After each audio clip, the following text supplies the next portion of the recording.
Also Leute, die Uhr ist wirklich ein Horror für alle, die irgendwie gegen Fingerabdrücke oder Katze sind. Hi Leute, herzlich willkommen zu dem neuen Video hier bei The Wrist Guy und einen wunderschönen Mittwoch wünsche ich euch. Heute möchte ich mit euch über eine der gehyptesten Rolex-Modelle sprechen und auch eine der teuersten Rolex-Modelle. Es geht nämlich heute um die Rolex Daytona in Gelb-Gold mit dem grünen Blatt und warum diese Uhr eigentlich aktuell so extrem gehypt ist. Falls ihr euch übrigens gefragt habt, welche Uhr ich hier gerade am Arm trage, es ist meine Rolex Submariner Hulk, aber auf einem richtig coolen Everest-Band. Dieses Mal grau, weil grün war mir einfach ein bisschen zu grün. Aber dieses Band und viele andere coole Everest-Produkte findet ihr auf www.thewristguy.eu. Würde mich sehr freuen, wenn ihr mal vorbeischaut.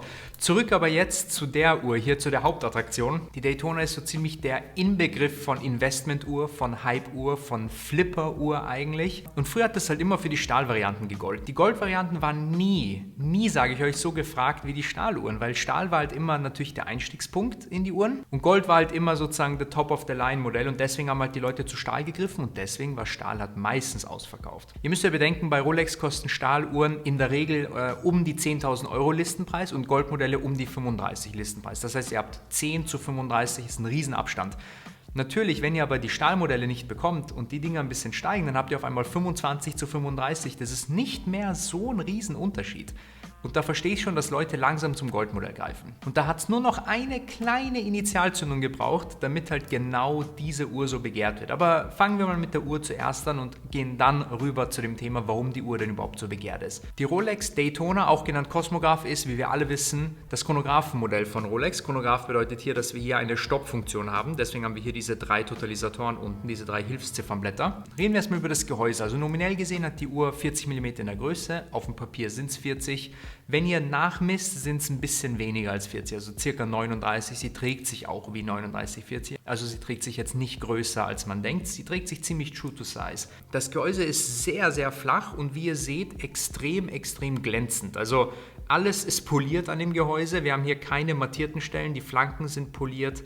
Die Oberseiten der Hörner sind poliert und auch hier die Drücker sind komplett glatt poliert. Das gibt der Uhr einen sehr eleganten und blingigen Charakter. Zudem kommt halt noch dazu, dass Rolex die Gläser nicht entspiegelt, wie wir hier sehr gut sehen. Das heißt, die Uhr, die funkelt einfach ziemlich an eurem Handgelenk. Dafür, dass wir einen Chronographen haben, ist die Uhr sehr flach. Also für einen integrierten Chrono ist es wirklich sehr flach und das bedeutet, dass die Uhr sich am Arm wirklich wie ein Traum trägt. Also ich habe einen Handgelenksumfang von ca. 16,5 cm und bei mir sieht die Uhr halt wirklich, finde ich, sehr schön von der Größe aus und da seht ihr auch, wie flach das Ding eigentlich ist. Ist mir jetzt natürlich ein bisschen zu groß, aber ihr kriegt ungefähr eine Idee, wie sich das halt auf meinem Arm trägt.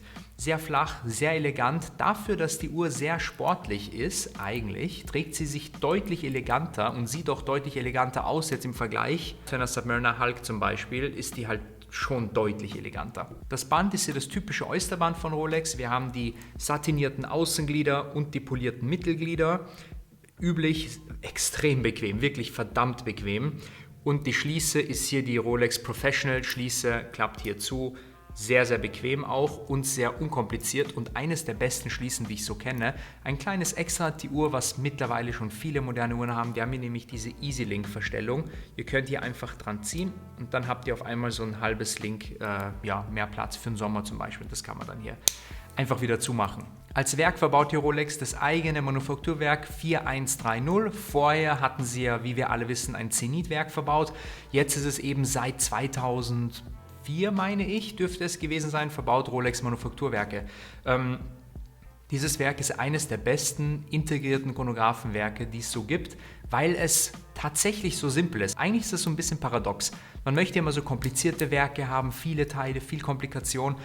Aber eigentlich ist der Rolex bekannt dafür, Dinge sehr simpel zu gestalten. Das Werk hat wenig Teile und ist sehr effizient. Also wenn ihr mal bedenkt, diese Uhr hat 40 mm im Durchmesser, ist sehr flach und hat trotzdem 72 Stunden Gangreserve. Das ist wirklich nicht so einfach. Zum Vergleich jetzt zum Beispiel Omega mit ihrem Kaliber 9300 hat ein größeres Werk, ein dickeres Werk, 2 Federhäuser und hat trotzdem nur 60 Stunden Gangreserve. Da merkt man, wie effizient Rolex teilweise ist. Und dann kommen wir natürlich zum Star der Show und das ist hier das grüne Blatt. Dafür der Grund, weswegen wir alle hier sind.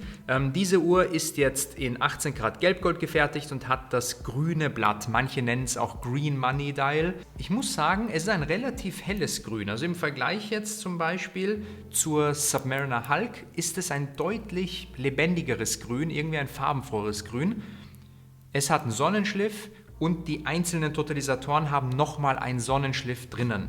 Wir haben als Akzentfarbe Rot, das finden halt viele Leute ziemlich cool, ich eingeschlossen, weil das gibt der Uhr einen Ticken mehr Sportlichkeit, weil wir halt rote Details haben. Das erinnert halt so ein bisschen an den Racing-Hintergrund von dieser Uhr. Ich finde auch, dass diese Uhr viel eleganter ist als zum Beispiel die Modelle am Lederband oder die Modelle am Oysterflex-Band, weil nämlich hier ja auch die Lünette aus Gelbgold ist. Normalerweise sehen wir, dass Rolex bei den neueren Daytona-Modellen immer auf die Keramiklünette setzt. Die hier hat noch die Goldlünette, das gibt dem noch einen Ticken mehr Eleganz. Dadurch ist die Uhr weniger wuchtig und ein bisschen glänzender sozusagen. Dadurch, dass Rolex auch alles so extrem massiv baut, also wir haben wirklich massive Glieder, wir haben eine massive Schließe, wir haben auch diesen massiven Bügel und alles, wir haben auch einen massiven Gehäusedeckel, ist die Uhr überraschend schwer. Also die Uhr hat ein Gewicht, das habt ihr bei anderen Marken eher bei Platin-Modellen, das kriegt ihr bei Rolex schon bei den Vollgoldmodellen. Und das ist halt etwas, was halt ganz cool ist, weil die Uhr, die fühlt sich auch an wie der Preis, den ihr dafür zahlen müsst sozusagen. Und jetzt kommen wir auch zum Preis und zum Grund, warum die Uhr so gehypt ist. Aber bevor wir da hinkommen, möchte ich euch erstmal den Kanalsponsor Connex vorstellen. Die meisten werden ihn kennen. Nur dank Connex sind Videos wie diese überhaupt möglich, dass ich euch diese Uhren so im Detail zeigen kann. Vielen Dank hierbei. Connex ist einer der bekanntesten Online-Händler und auch einer der größten Online-Händler, wenn es im Bereich Uhren ist. Connex hat so ziemlich jede moderne Uhr, ob gehypt oder nicht, auf Lager oder auch lieferbar in relativ kurzer Zeit und ihr kriegt ein Zertifikat und alles, also sehr, sehr seriös. Ich persönlich habe auch schon ein paar Mal bei Connex gekauft und war immer sehr zufrieden und ihr könnt die Uhr immer innerhalb von 14 Tagen auch noch zurückschicken, wenn ihr es euch anders überlegt. Mit dem Code TheWristGuy bekommt ihr übrigens einen gestaffelten Rabatt auf alle Uhren ab 5.000 €, den könnt ihr gerne anwenden, ihr unterstützt damit direkt auch den Kanal und da wäre ich euch natürlich sehr, sehr dankbar und möchte mich an der Stelle herzlich bedanken.